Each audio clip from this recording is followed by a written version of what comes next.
everyone, and welcome to Book Solid. We're your hosts. I'm Soraya. And I'm India. And today we have a really exciting episode. We are joined by author Julia Walton. Julia is the author of the novel Words on Bathroom Walls, which was recently adapted into a film and released this summer. And her next novel, Just Our Luck, will be hitting shelves this December. Today we're going to be chatting with her about Words on Bathroom Walls, the film adaptation process, and the release of Just Our Luck. So Julia, thank you so much for taking the time to chat with us today. Thank you so much for having me. This is so much fun. Yeah, it's exciting. And we're making the best of our COVID situation. Yes. Oh, definitely. It's been rough. I mean, I've got 3 little ones, so doing arts and crafts and lots of distracting indoor things for a while definitely does take its toll. So I get it. Yeah, trying to be very creative. I've already decided everyone's getting homemade gifts for Christmas this year. Exactly. So I guess I'll move into our first question. What inspired you to write this particular story that focuses on mental health? Okay, so I was trapped in a job I hated. I was absolutely frustrated, angry. I felt like I was never going to be in an industry that I loved. And the whole first chapter kind of poured out of me while I was supposed to be doing, the actual work that they were paying me to do. So I just fell really hard into Adam's voice, and I didn't even understand what I was writing until I'd finished the first chapter. And that's when I sat back and realized that all of the frustration and anger kind of helped me create this character with schizophrenia. And that's where my research began. So wrote the first chapter and then dove straight into the research. But I don't think it was a conscious decision. It just kind of happened that way. I fell into his voice and the story kind of took over. And then as I did the research, it just kind of developed over time. Mm-hmm.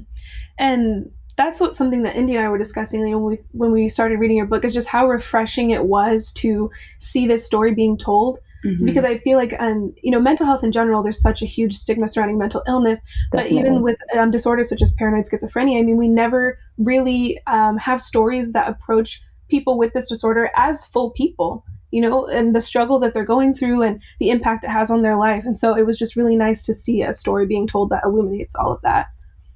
Yeah, that was my goal, is that so often in, books and, other media, like in TV and movies, you see schizophrenia portrayed with a lot of fear. Mm-hmm. And I think that it was my goal to really throw some, to show the human quality, to show everything that is really relatable about this character, so that you could just fall in love with Adam as Adam. So mm-hmm. that was my goal, and I hope that I accomplished that. Yeah, very much. Yeah, I definitely felt like that came across. With all of our episodes, we're constantly talking about how important representation is, and it was especially interesting with Adam, being in high school. It's already tough being a teenager, and so just getting that additional representation that wasn't negative, like you said, that wasn't based in fear. It just came across as it was just really refreshing to read, mm-hmm. for sure. Thank you. Yeah, and I feel like too, people don't make an effort to, if they don't understand something, they just walk away from it.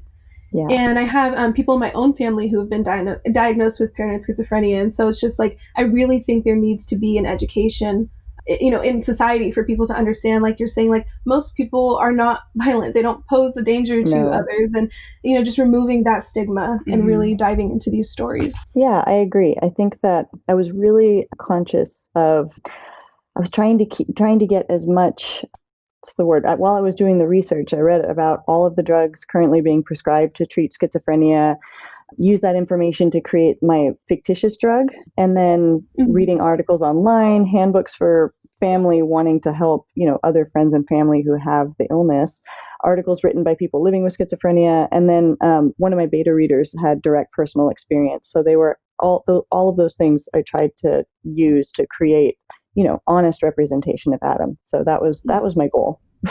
Yeah, and I think, as we said, I think it really came across because that was one of the questions we were going to ask you is, what kind of research went into this project, and you can tell it was well researched and, aimed to be as authentic as possible. Oh, thank you. I really appreciate that.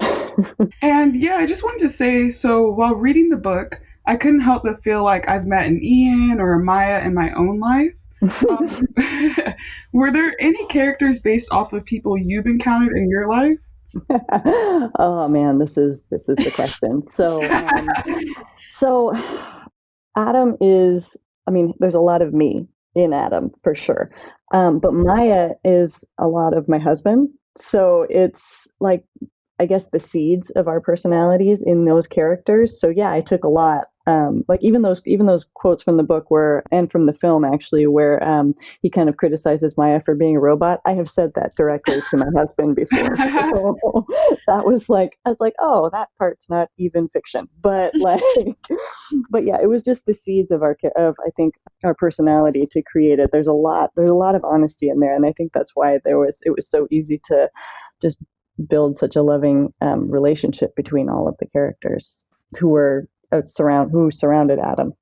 Yeah, I don't know. I know it's kind of a cliche because, as writers, it's like, well, of course I'm going to pull from my personal experience and, my real life. But it just read as really organic and like the dialogue, like I was laughing out loud or, crying a little bit towards the end. Like it was just really raw. Oh, good. I'm really glad. There are so many times where you're writing a draft and you put something in and then you question it. You immediately think, "Oh my God, is that too much? Did I just Hmm. overkill? Did I overkill a scene?" But I really just kind of reverted back to the question of, is this honest? Does it feel honest? Does it feel like something that the character would say? And is it helping Adam on, his journey throughout this novel? So thank you Hmm. so much for that. And we loved Adam. We've had multiple Yeah. conversations about how much we loved him, and we'll get into this further in that when we talk about the adaptation. But we feel like Charlie Plummer did an amazing job bringing him to life. But we wanted to ask you: was it challenging writing from the perspective of a teenage boy? No.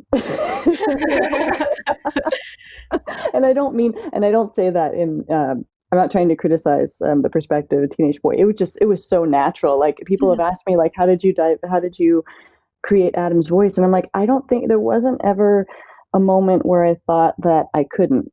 It was that I've read that I had, like, with the research and with I guess with the feeling behind the story, I felt like I was just putting as much honesty as I could into his character. And it didn't, I didn't ever feel like I couldn't do that. There were other moments where I struggled. And I think that was just in trying to incorporate all of the scenes that I thought would really, like, capture Adam's complete character, but it was never difficult to write from a teenage guy's perspective. Hmm. And just kind of following up with that.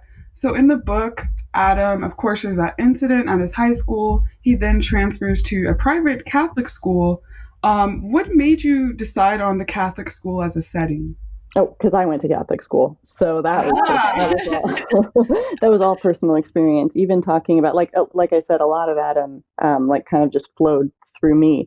So the Catholic school experience was all me. The talking about uniforms, talking about like the rules, talking about, in the book you get the Stations of the Cross and the academic team, and those were all of my own experiences. Like I have vivid memories of participating in the Stations of the Cross. Every year every class would have to put on their own rendition of it, and I that's just one of my key memories from going to Catholic school, and that coming up like right before Easter. So Yeah. that was my experience, so that's why it was in the book. Yeah. No, it kind of like struck home with me a little bit because for like a very small period in my life, I went to St. Helens in my Hmm. hometown. Hmm. And it was like right before first grade. And so, like in the book, he talks about how intertwined the church was with school. And like, I remember being a small little kid and like, on Wednesdays, like we go to the church and just like, I don't know, it was really interesting. I was going to ask, what the writing process was like for this book, but I know you said it kind of just poured out of you and like felt like a story that you needed to tell. How long did it take you to write it, or were there parts? I know you kind of touched on it, but more difficult to approach than others. So I wrote it all while I was working in insurance, and Mhm. I wrote maybe 80% of it at my desk on my lunch breaks. And I wrote it because I didn't bring, like, at the time when I first started writing it, and when I got the first idea for the first chapter, I didn't have like my own notebook with me. So I remember going into where, like, the recycling area where we were allowed to go and get like extra supplies if we needed it, and just a bunch of scrap paper that I put into a binder to make it look like it was an insurance policy that I was checking. And I was writing on the back of all of the scratch paper, and that's how the first draft was born. Just writing it all out, and it was, since it was in letter form, since it's an epistolary novel, it was like Mhm. anytime that I had time to sit and write, it was Adam writing me a letter about what was happening. I mean, it felt like Adam, through me, that he was writing me a letter about what was happening in his life. So that's just it just all came together that way. And as far as the most difficult scenes, I think the ones that took me the longest to write were actually the shortest. So if you look at the letter from Paul, which actually turned out to be my favorite scene in the book and in the film, like, I absolutely love the way it turned out in the film as well. That took me a long time to get on paper to make sure that I got it right. Right. Yeah, so just kind of moving on to the film adaptation process. Mhm. What was it like for you to see the film and watch your novel come to life? It is an out of body experience. I can only imagine. Like, I just, I yeah. I mean, it is a little bit of, I mean, I'm not gonna lie, it is a bit of a bummer that it all happened like during COVID, because I would have been able to do like the whole, like, invite all my friends to like one big screening and we all go to the movies together and do like but I mean, that the fact that it exists and that it's out in the world, and that there were actors and directors and screenwriters and people who all came together to bring something that I wrote to life, is just amazing to me on so many levels. Some days I wake up and I don't even believe that it happened. But Yeah. I never got that call that it's like now a film. And then it's going to be, and so more people will be able to see it soon too, because it's going to be out on VOD and Blu-ray and DVD in November. So that'll be fun. And I've always been so curious, like, what the adaptation process is like, how you get approached, or, how, what role like authors have in the adaptation process. And I'm sure it varies from project to project, but what was the experience like for you? So it definitely does vary from project to project. For me, I remember a little bit before, like probably a few months before the book was published, my agent had called me and said, "Hey, there's some film interest." She's like, "But don't get excited yet. There's always like a little bit of like, sometimes people will just ask questions, so don't get your hopes up." And then a few months later, like a little bit more buzz about it. Like there's somebody, she's like, "Yeah, it's kind of moving forward. We'll see what they say." And then several months later, turns out that a screenwriter and director on board, and they really like the book, and they're excited to move forward with trying to find funding for the film. But I didn't get to see a draft of the actual script or screenplay until like maybe about like 6 months after the screenwriter had submitted it to the producers. So but I was lucky because after the screenwriter finished it, he reached out to me and said, "Hey, I just wanted to tell you how much your book meant to me, and I wanted to, get together so we could talk about it. And we're really good friends now." So Oh, wow. this kind of an amazing experience. I got really, really lucky in that everything that Nick Nevada, the screenwriter, everything that he changed from the book to the film, like it was all very well done, and it was all like even the deviations from the book to the film, they were exactly the changes that should have been made to make the film a more visual experience. Hmm. And I was going to say too, I feel like they did a great job of bringing it to life. Even something that really stuck out to me when we were watching is the soundtrack. I feel like the soundtrack was amazing at helping to tell the story. And even when I think about the movie now, I think about specific songs attached to certain scenes, and I feel like that really helped to just bring that story to life. Oh yeah, definitely. The music was amazing, and that was one of the things that another one of those surprises that I never would have expected at all. Like it, the fact that the Chainsmokers came on board with the film Mhm. and created music for it. I mean, just it's so cool. And the fact that now I can say like, hey Siri, play soundtrack to Words on Bathroom Walls is kind of like... I'm trying to wrap my mind around like how that would feel, and it's just it's incredible. Yeah, it was. I mean, it still is. It's still really cool. And then when I play it on my car and I can see the movie cover of the book in the screen, like, you're like, I did that. I did that. That's mine. No, it's kind of amazing. Right. And so I know earlier you mentioned you really enjoyed the way that the film approached Paul's letter towards the end. Mm-hmm. Was there anything specifically that you wanted to make it into the film? I think so many important pieces of the book made it into the film, and then there were just a few pieces that I went, oh, I guess they just didn't have room for that. And I understand why it probably didn't move the film forward in the same way that it did for the novel. It would have been cool to see like a couple academic team moments with Adam, and it would have been cool to see the British hallucinations that came in towards the end. Those were fun to write, so I really thought that would be fun. But like I'm not too sad about it. Like it's okay that he chose not to incorporate them. I think he made some really smart choices when he adapted this, so it's okay.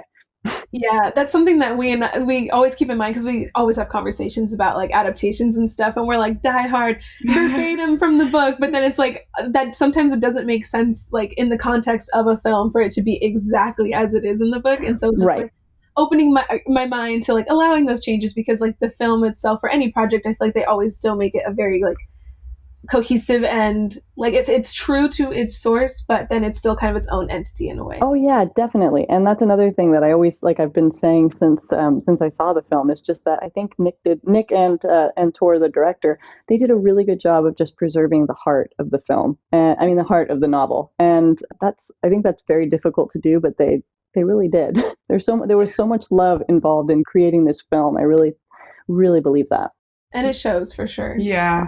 And I know you kind of mentioned this earlier, but I know there's kind of a bit of a difference between like how things are perceived on the page versus on the screen.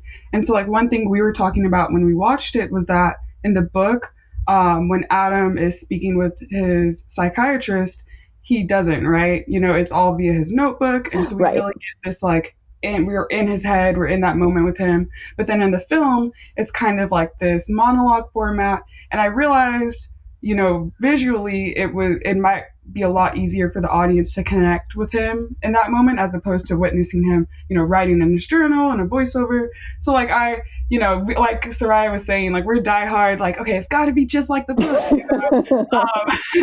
But then, once so it's still, true to the message. We're still getting Adam's inner thoughts. It's just a different medium. Mm-hmm.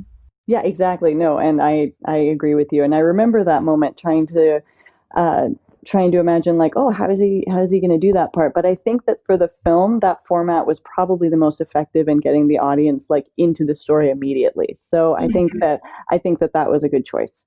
And I just want to say too, I think we already kind of touched on how much we loved Adam's character. Yes. It's just, he's so clever, and he always had me cracking up. Like, he was relatable, and his cheeky humor, like, I really, really enjoyed him as a character. I'm so glad. Thank you so much. And well, it's in touching on that. Did you have specific actors in mind when you knew that they were going to start adapting it? Because we saw that Charlie Plummer was in it before we started reading it. So that was all I could see. But he was the perfect Adam. So I wonder, like, if you had anyone in mind. No, I did not. I never imagined, like, that this was, a possibility for my life. So, but and even after I had finished and it was published and they told me that there was some interest, like, I'm like, it still never occurred to me that it could possibly happen until it was happening. So no, I had no thoughts whatsoever about who could play like what characters. The only time that I did have a passing thought about who would play like a character in a film, because they were the images that came to mind, was the British hallucinations in the book. And I thought, okay, well, for sure, if these were actual characters, it would be, Benedict Cumberbatch and Tom Hiddleston. Like if I could get both of them in to the film, like that would be so much fun. But also that was it. Like in my mind, that was the only one where I like had that momentary daydream about that. Yeah, it's really interesting because I try to make it a point, like if I'm going to read a book that has already been adapted into a show or a film, I try to I try to develop my own image, like Soraya was saying, of like, the characters before seeing the film's version. But then, seeing Charlie Plummer, I'm just like, wow, I can really see Adam come to life in this way. So that was interesting. He was real. I mean, he was brilliant as Adam, like absolutely brilliant. And then Taylor Russell also, just they both captured the characters so beautifully. I mean, I have no words. Like it's just amazing the fact that I created these characters in a book, and here are these two wildly talented actors who were able to just beautifully and brilliantly bring them to life on screen. And I'm so impressed and so grateful that they were a part of this project. Yeah, we hadn't even gotten to touch on Taylor Russell yet, but we saw her for the first time in a film called Waves. Yeah, it's over a year ago now, and stunning performance in that. So when we saw that she was also in this project, I was ecstatic because I was like, I really like her as an actress, and I knew that she was going to do an amazing job. Yeah, no, for sure she did. She nailed it. And again, it's like one of those things, like how lucky did I get with with everything that happened with this book and now with the film. Just it's this endless parade of good things for this book. Yeah. So I don't take it for granted, I swear. And I was going to ask too, with the adaptation, were there days where you were able to be on set and see kind of everything going on in action? I did not. That was not, I mean, I wish that I could have, but it was actually difficult for me to get there at the time. And I had a 5-month-old. So it was really difficult for me to travel. I had, well, not just a 5-month-old. I also had, how old was my eldest at the time? Under 2. So, wow. Or no, just slightly over 2. So it was just going to be really difficult for me to make it there. But Nick kept me updated with stills and screenshots of fun stuff that was going on set. I really, really wish that I could have been there, but can't make everything happen. I couldn't make everything happen at the time. So just kind of touching on the writing process, what inspired you to pursue your career as a writer? Because I know you said, at the time you're working at the insurance company. So how did that transition kind of come about for you? Desperation. I feel that. So it's something that I always wanted to do. Ever since I was a kid, I picked up books and I imagined what it would be like to be a writer, to bring the stories in my head to life. But it was one of those things that always felt like it was for other people. And it always felt like it was just out of reach. I had never met anyone who had written novels when I was a kid. And then my aunt in England actually wrote some nonfiction, but she was she was older than I was. And also she was spoke 7 languages and was wow. So, and she was also a diplomat's wife. So she had all of this worldly experience. And I felt like writing was really far out of reach. So I guess it was just, I got to a point where I was writing all these journals at home and still tinkering around with ideas. And I got to a point where I said, just do it and get rejected or not. And this book was my 4th complete novel. The other 3 never went anywhere. So they're just sitting, actually, I don't know where they are. I think they're in a sad little drawer somewhere, but they are not going anywhere. But this was my 4th complete novel, and it finally did make it somewhere. So, and I think I've lost track of the actual question, but the answer was that at some point I just decided to do it anyway, even though the odds were stacked against me. It felt like. It's refreshing to hear you say that, because I feel like India and I have had a lot of conversations about this, because we're at this, we both recently graduated from college, and we're just at a point in our lives where we're trying to figure out, well, what are we going to do? Exactly. And so there's just so many things that we've talked about, well, I would love to try this, or I'd love to do that, but it's that voice in my head. I've even thought about giving writing a try. I've always loved reading, and I'm like, writing seems like the eventual next step. But like you were saying, it does for some reason in my head. I'm like, well, could I do that? Oh, other people are so good at that. Is that really a space for me? And it's just, what is the worst that could happen from trying? Exactly. Exactly. And I think that's also the thing that you have to consider, or you have to remember too, is it's like it doesn't do you any good to imagine like how far ahead other people are or how much more that they know. It's like eyes on your own paper, just like full steam ahead and just keep going and write the thing. That's the only thing that you can really do. Mm-hmm.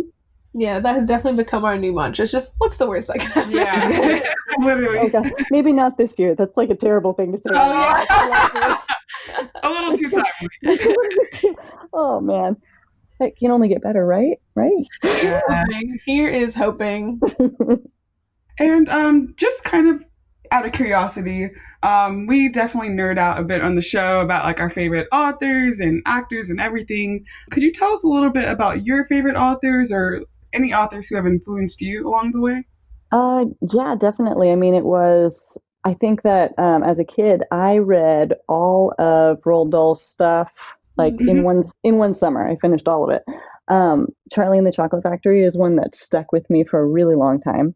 And I read Tamara Pierce and Bruce Coville, and I read obviously The Hunger Games and Harry Potter, and like I just and see, of course, C.S. Lewis and all of the Chronicles of Narnia. So it felt like those were the books that had nestled into my brain and had taken up their space there.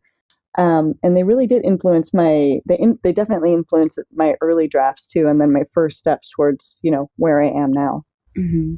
And so I guess moving into a little bit more about your writing process, do you have like when you're being preparing to write something, or you have ideas coming to you, is there like a certain structure that you follow? Do you have like a preferred medium? Do you like to write or type, or?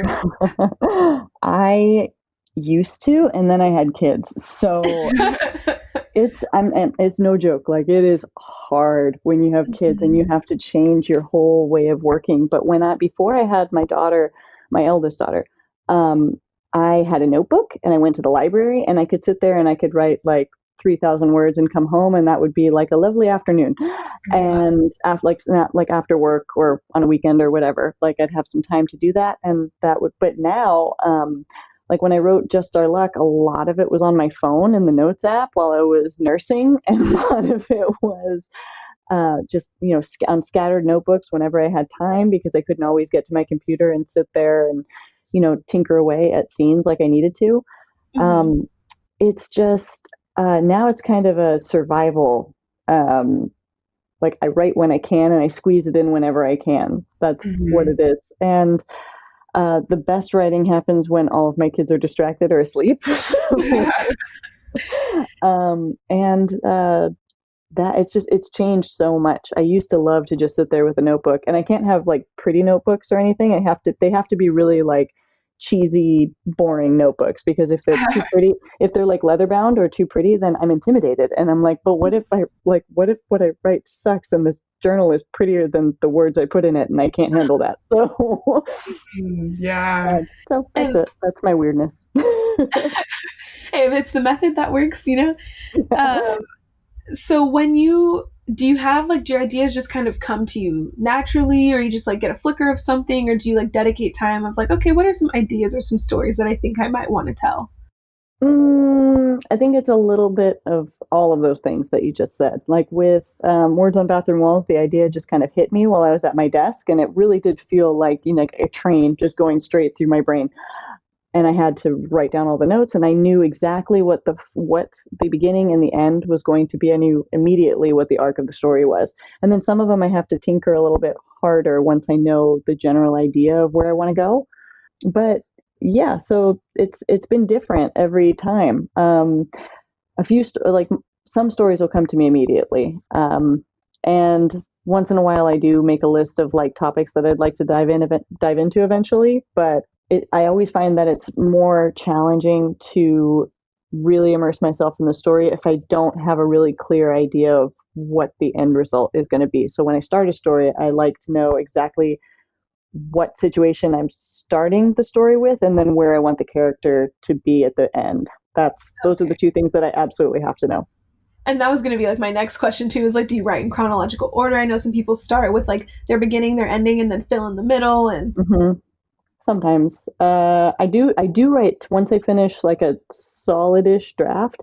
I do go back and write scenes off in different like drop-in scenes that I need to go and tweak and weave into the novel. Okay. And I will write those separately, but I usually write like one complete draft from beginning to end and then go back and do that and kind of fill in the places that I might have left in my head and not put on the paper. And so I had kind of like a two-part question for you. So when I was in college, I kind of dabbled in screenwriting and Mhm. like writing scripts, and I know that's a different process. But two things that kind of were an issue for me were just being vulnerable and like dealing with rejection, getting that feedback and that critique going, and then also writer's block. Mhm. Sometimes when you're on a deadline and you have to get these ideas out. Do you have any advice on those two? I'll start with writer's block because for me, writer's block is always fixed by reading something else, like reading another someone else's great book or watching an amazing movie or doing something active, like completely taking yourself away from the story that you're working on and jumping into something else that lets you, gives your mind a break. That always frees it up for me so that I can at least dive back in with a new perspective and look at the story differently and see what's been giving me so much trouble. Just doing something else and doing something that might not even be like writing related. And that usually helps. As far as, and the first question was about rejection, right? So, um, see, it's difficult. I think that at the beginning of the process, like I've been rejected a ton, like a lot. with the first with the first three novels, I had like hundreds and hundreds of rejections, but they were right to reject me at the time because the stories weren't ready. But I learned something from all of those rejections. I learned how to look at my story again and see what wasn't working and what was. And in some cases, it was that I wasn't like seeing I wasn't taking a strong enough look at the character and the story wasn't flowing. Um, I think that learning how to process rejection and learning how to kind of move on and not let it hit you so hard every time, because you can't really jump back into writing again when you're still feeling so vulnerable from what somebody said about something that you put a lot of time into. And it does hurt every time that you take a project that you've spent a lot of time on and put it on a shelf and say, okay, I'm just going to set this here for now, like knowing that it's like not really going anywhere for the moment. But I don't think that any of that time is wasted either, because I wouldn't have written Words on Bathroom Walls if I hadn't written those three other novels first. And I Right. think that it was all part of the process, and I was working out so much of my style and so much of my, voice as a writer. And eventually, I was able to kind of figure out what kind of writer I wanted to be and how I wanted to tell that story. So that was kind of a roundabout way of answering your question, but but I think that learning how to process rejection is important. And sometimes, I mean, I'm not saying that sometimes there'll be people who reject you and they're just like mean for the sake of being mean, but Right. ignore those. But if somebody from the industry gives you actual feedback and with their rejection, then listen to it and see if it can help you to take another look at your work and to do something differently next time. Yeah, no, I think that's a great point about distinguishing the types of criticism you receive, and then also just taking time to sit back and then reflect on previous work. Because at the time when you're writing it, it's your baby, it's your Exactly.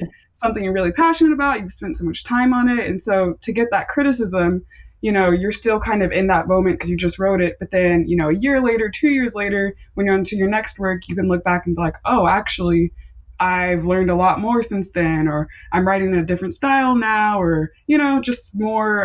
Like, hey, that person might have been onto something. Yeah, Right. Yeah. Yeah. definitely. Yeah, I agree. And so for people who, maybe considering a career as a writer or are looking to start writing, what would be your advice to them? I mean, I'm trying to think, do I have anything smart to say about about that? If it's something that you love, you're going to do it no matter what. Hmm. So I think that it's important to remember that you just need to keep going and that you need to keep putting words on paper. And you also need to be kind to yourself, because while I had a a full day job where I'm working, like you can't always put as much time into your story as you want to. So I think my advice would be to keep the story going on the back burner of your mind, no matter what. Make as much time as you can for it, as long as it's still bringing you joy. And then when it doesn't bring you joy and you're frustrated, give yourself a break and like give yourself the freedom to move away from it for just a little bit. And then you'll come back to it if you're meant to. So you'll set your own timeline of when you want to get things done and how you want to move through a draft. I think the important thing to do is to just, keep your eye on the goal. But don't feel like it needs to happen like, oh, it's got to happen by tomorrow. It's got to happen by like this length of time. Like give yourself the freedom to finish a novel the way that you need to finish the novel. Yeah, I think that's a really good point. That's something I recognized in myself. It's just like knowing when to distance yourself from something. I start projects and I'm like, okay, I have to finish this right now immediately. And then you end up pushing through and, that last half of the project may not be the absolute best that you could have given it because you were just trying to get through with it. Exactly. And like you're saying, if you're passionate about it and you love it, like it shouldn't feel like a chore. It should just be, something you love, and hopefully something amazing comes out of that. Yeah, that's absolutely true. And then also definitely the reader is going to feel it if you're rushing through something just because you feel so like, oh my God, I have to get this out. I have to keep going. Like you do have to set a schedule for yourself. You can't just ball up and, fall into despair, but it can't be this, oh, I've got to crank out 3,000 words a day for the next blah, blah, blah, blah, blah, unless that's something that like brings you joy, like to have that level of, rigidity to your schedule, then go for it. But if it's starting to, really like eat at you to do that, then, give yourself a break and like be kind to yourself. Try and get through it the way that you can get through it and set goals that are reasonable for your schedule, because everybody's got, especially now, oh my gosh, like we've all got, we've got work, we have family, we're dealing with so many other things. It's a lot and it's heavy. So let writing be your outlet, and also, set a schedule that is doable for you. Definitely. Just keeping those realistic expectations. And before we get ready to close out, I know you have Just Our Luck coming out December 29th. Is there anything you can tell us about what to expect with the novel? It's definitely an homage to my anxiety. There are a lot of Greek anecdotes, yoga memories. It's the story of a guy with anxiety in high school who gets into a fight at school, and then his dad throws him into a self-defense class as kind of a way to teach him how to man up. And it talks about all of these ideas of toxic masculinity and gender roles and how to work through anxiety, how to address it, how to find yourself while you're trying to figure yourself out. So, really, it's the story that I wanted to tell myself when I was in high school. So, again, there's a lot of me in it. There's the Mati on the cover of the book is the Greek, the evil eye. And it's, as a kid, when I'd visit Greece with my family, it was just everywhere. So it's a huge nod to my childhood, and it really does make me feel like I have a little bit of extra luck on my side. So yeah, I'm really looking forward to the release. I know that India is too, and touching on what you said, like I started, dealing with my own struggles with anxiety in high school as well. So I'm looking forward to a story, again, back to that representation that we were talking about. I just feel like it's something that's not really talked about enough. So, to see someone navigating these experiences, that is something that, can directly relate to. I'm very, very eager for this release. Cool. I'm glad. Yeah, and I also just want to quickly add, Sarai and I are big fans of Greece. We both have never been, so like our jaws dropped when he said that. You went with your family. Yeah, it's such an amazing place. My grandmother lived there, so we'd go back and we'd see family. We'd see my grandmother and we'd see my cousins. We do, like, the Greek islands are like just wildly beautiful. So really writing about my roots and writing about being Greek is it just felt so much like diving into elements of my childhood. So that was actually really therapeutic for me. And that's too something, like, I know I touched on that. I've been toying with the idea of writing, and like that's always what it comes back to for me personally, is like finding a way to put parts of myself into whatever that work may be. Like I started toying around with something a couple of weeks ago, and like when you were talking about how Adam is so representative of you and how, you know, you took elements of your husband for Maya, I've noticed in my very, very, very short amount of time of trying to write, that seems to be the easiest way, is for me to kind of just base it on things that have happened in my own life or people that I know personally. So it's just nice to see, or like you're saying, I'm sure it's nice to see so much of your childhood and yourself reflected in this next novel as well. Oh yeah, for sure. And it doesn't, like, that was the way it worked out for Words on Bathroom Walls, like with character development and, you know, kind of feeding off of characters and people that I knew. But it doesn't always work that way. Sometimes you get like a glimmer of, you know, something from somebody that you've met, or sometimes it's just, you know, pieces of people that, like, you're combining characters. But yeah, like in this case, it was just starting with me and starting with my husband. So I got lucky. Yeah, we would love to feature Just Our Luck when it comes out. Yes, so. For sure. Absolutely. I just want to say thank you again. Mm-hmm. I can't imagine how it must be, you know, having the little ones and, you know, being a weekend, you know, so thank you. Oh, no, thank you guys. I really do appreciate it. And I really appreciate the questions and the thought that you guys put into it. And just, it was very lovely talking to you. You too. You too. Bye-bye. Bye.